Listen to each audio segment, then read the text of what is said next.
We've visited the ABCs of prospecting. I guess this module would be considered the XYZs of prospecting.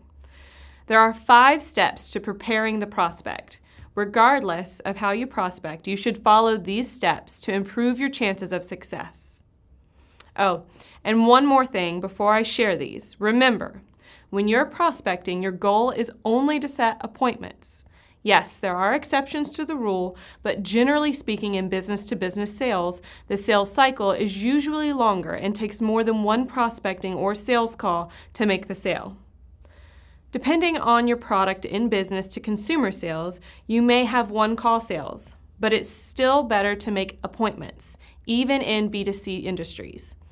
Yes, again, there are exceptions where you may be prospecting and your goal is to make the sale on the prospecting call. Just covering my bases here. So here is your path to successful prospecting. Step 1, get organized. Prepare and prioritize your list of prospects before you begin prospecting. Do not use your prospecting time to organize. If you're using the phone, have your list in front of you that contains the phone number, background information of the prospect, and the prospect's organization.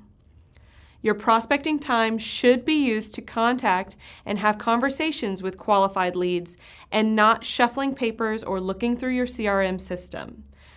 Be prepared to not waste time.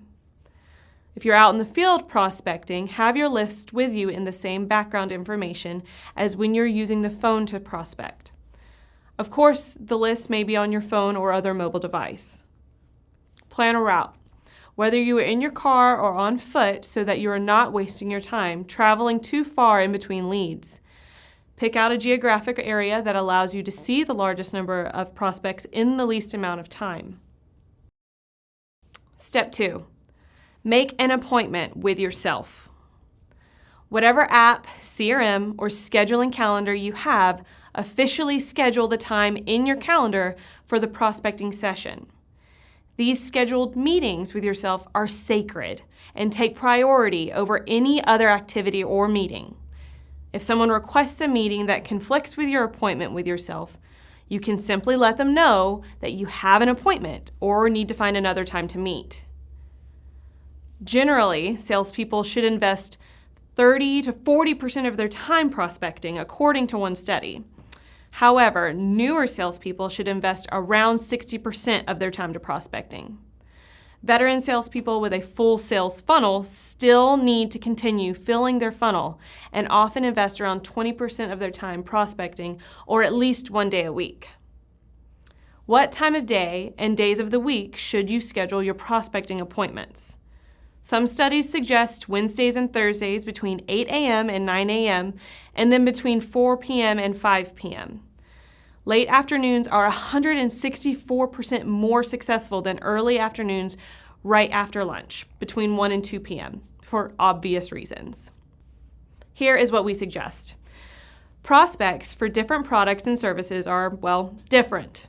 So schedule your prospecting efforts in the early morning and late afternoons to begin with. Keep up with your success in actually setting appointments. If you're having 20% or less success in setting appointments, shift the times by an hour. Shift the morning hours to 9 a.m. and the afternoon to 3 p.m. For new salespeople, if you prospect 5 hours a day for 5 days, you will hit your 60%. One note of importance here, you need to take a short 5 to 10 minute break every hour or so. You will be more productive. Stephen Covey calls this sharpening the saw. Your brain needs it, so make it a habit to take breaks. But make sure you're not taking breaks longer than 15 minutes.